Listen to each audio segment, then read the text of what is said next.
Welcome to the Jayda InStitches show. If you or someone you know is getting married soon, then chances are you've heard this old English rhyme. Something old, something new, something borrowed, something blue, a sixpence in your shoe. Traditionally, little charms that represent each line of this rhyme are bestowed upon the bride by her closest friends and family, and they're meant to encourage things like love and prosperity and health and wealth and joy and all the things that you would wish on a couple as they start their life together. Well, let's talk about the last line in that rhyme, a sixpence in your shoe.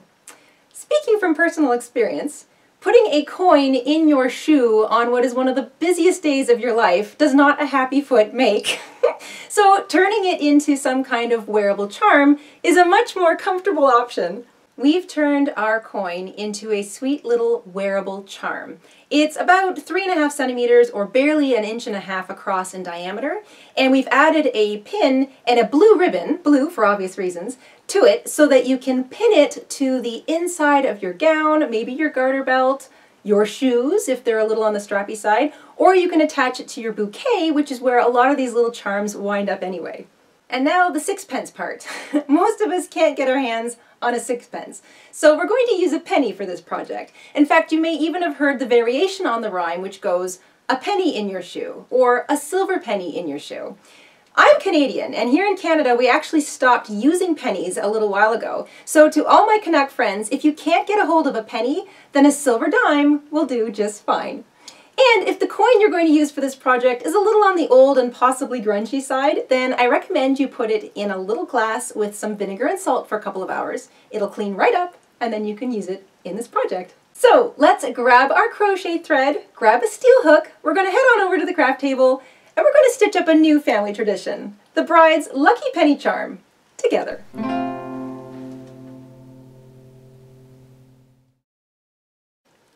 In order to make our lucky penny flowers, we need a very small amount of cotton crochet thread size 10. So this is that really, really small stuff. It's 100% cotton.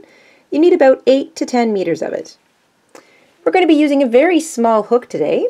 This is a 1.5 millimeter hook, or a US size 7, or a UK size 2.5. That's a steel hook size.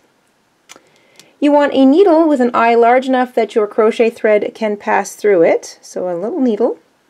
You need a pair of scissors, you definitely want a penny, and you may also want a little bit of ribbon and a safety pin to complete the whole flower project. And once you've got all that together, we can get started. We are working very small today, so remember to be patient with yourself, and remember that it might take a little bit of getting used to if you are switching from using larger hooks. So this does take a little getting used to when you're working small. We're going to take our crochet thread and begin by making a cinch circle.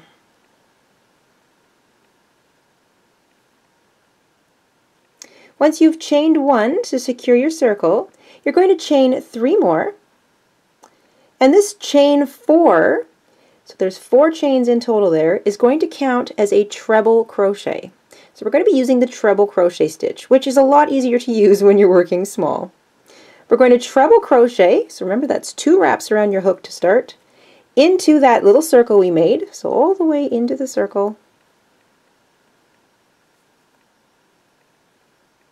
Wrap, back through 2, wrap, back through 2, wrap, back through 2. So that chain 4 counts as a treble. We've trebled into the circle right next to it. Now we're going to chain 3. This chain 3 space is going to show up in between every set of treble crochets. So we're going to work 2 treble crochets into the circle now.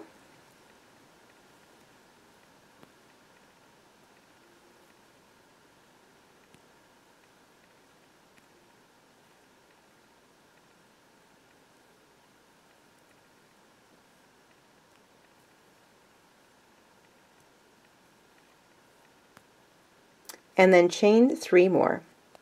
And this is the pattern for all the way around row 1.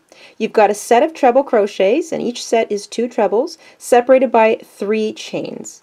So you're going to have 6 sets of 2 treble crochets separated by 3 chains once you're finished. So you're going to continue to repeat treble, treble, chain, chain, chain, treble, treble, chain, chain, chain, all the way around row 1 until you've got 6 sets of trebles all separated by 2, or I should say 3 chains. At the end of row 1, you should have 6 sets of trebles. So that chain 4 we began with counts as a treble crochet, and then we trebled right next to it and chained 3. 2 trebles, chain 3, 2 trebles, chain 3, all the way around, so you have 6 sets of trebles. Don't forget to chain your last 3. You're going to take that short tail and cinch your circle shut, not too tightly. And then you're going to find the top of that chain 4 that we began with, and you're going to slip stitch to it.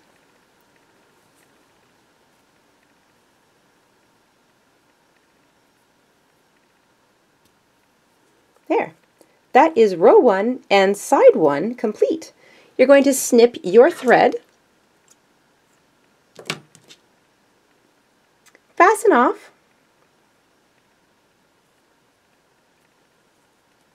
and then you're going to take your needle and you're going to weave your tails in around on the back side of side 1. So this is really tiny work. Remember to take your time and be patient. Once you've fastened off, just grab your needle and take a moment to weave in those little tails. Once you've got your little tails woven in, this is what you should have. Now you're going to do this all over again, but when you get to the end of row 1 and you slip stitch to join at the top of your chain 4, do not fasten off. When you get to the end of side 2 and you have slip stitch to join, pull up on that loop, flip it over, and grab your needle. You want to take that little short tail and weave it in underneath some of those stitches from that little tiny middle center there. You just want to take a moment to do that because we want to get that short tail out of the way. Alright, our little tail is all woven in around the back, nice and tidy. We're going to take side 1 and put them wrong sides together so that your little spokes align. Doesn't matter which ones, but you just want to make sure that your spokes all align and your little chain 3 spaces are also lined up. You don't want anything to be off kilter. You're going to chain 1, and this is really tiny work. We're going to put our hook through the top of that chain 4 on the side 2, and you're going to put it through the corresponding top of the first, so the top of the first treble crochet on side 1. So this takes a little finagling, and then you're just going to slip stitch. So that should have attached your 2 sides together. Now you're going to do the same thing. You're going to slip stitch through the tops of the next 2 treble crochets. So if you have to peel them apart to find the tops, go ahead. Just going to slip stitch through them. Right? And that should bring you up to your first chain 3 space. So you're going to put your hook through both chain 3 spaces, slip stitch into the chain 3 space, and as you work around, this is going to become much easier to see. But there's our first chain 3 space. Both sides are lined up, and into this chain 3 space we're going to work 7 double crochets. So just regular old double crochet right through both spaces. Remember, be patient because you're working really small. So 7 double crochets into that space. Once you've worked 7 double crochets into that chain 3 space, remember you're working through both sides, you're going to line up the next 2 sets of treble crochets and you're going to slip stitch through the tops of both of them. So slip stitch through the tops of both sets of treble crochets. That brings you up to the next chain 3 space, and into that chain 3 space you can slip stitch right into that space to get started. You're going to work 7 more double crochets.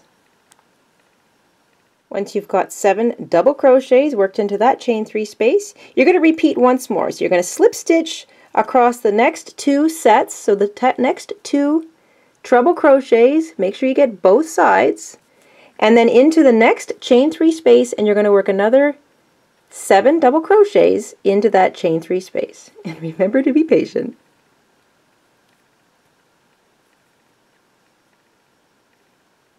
You should be almost halfway around now, so you've slip stitched through the first set of trebles, worked 7 double crochets into that chain 3 space, the first one, and then slip stitched across the trebles, 7 double crochet, slip stitch across the trebles, 7 double crochet. And before we slip stitch across the next set of trebles, we're going to put our penny into the inside of our little flower, and this will help it keep its shape as you work the rest of the way around. Isn't that pretty? I love that shiny little penny.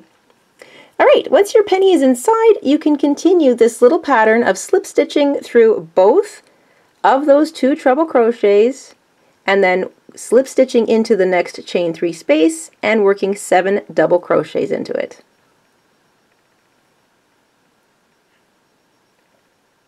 Once you're finished working all the way around, you should have 6 very obvious little petals, and your penny should be nice and snug in the center of your flower.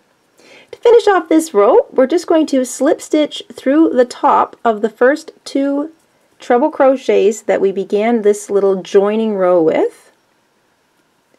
And we're not quite done yet. We're going to chain 10.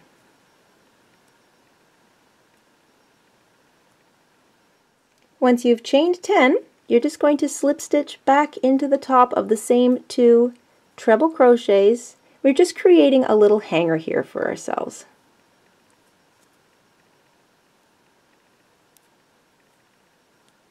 There we go. You can snip your thread, fasten off, and weave in that little tiny tail.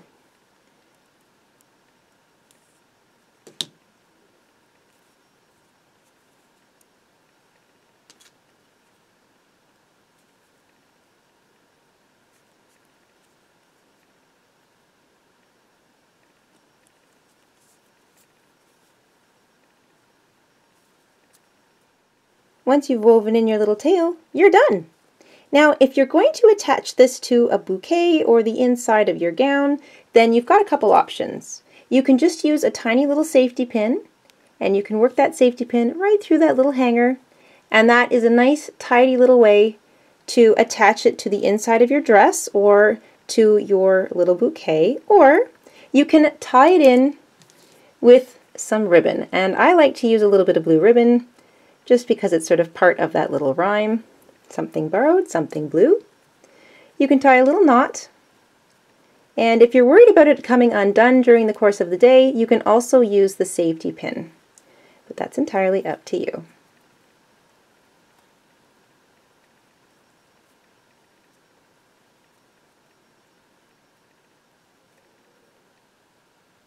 And there we go, a little lucky penny flower. And now you're ready to pin some luck on yourself or someone else. If you'd like a copy of this written pattern, you'll find it for sale in our Etsy shop, and the link to our shop is in the description box down below. Congratulations to everybody who's recently gotten engaged or is getting married this year. I hope you all live craftily ever after. And we'll see you soon here on the Jayda and Stitches show. Until then, stay safe, stay crafty, have a wonderful week everybody. Bye!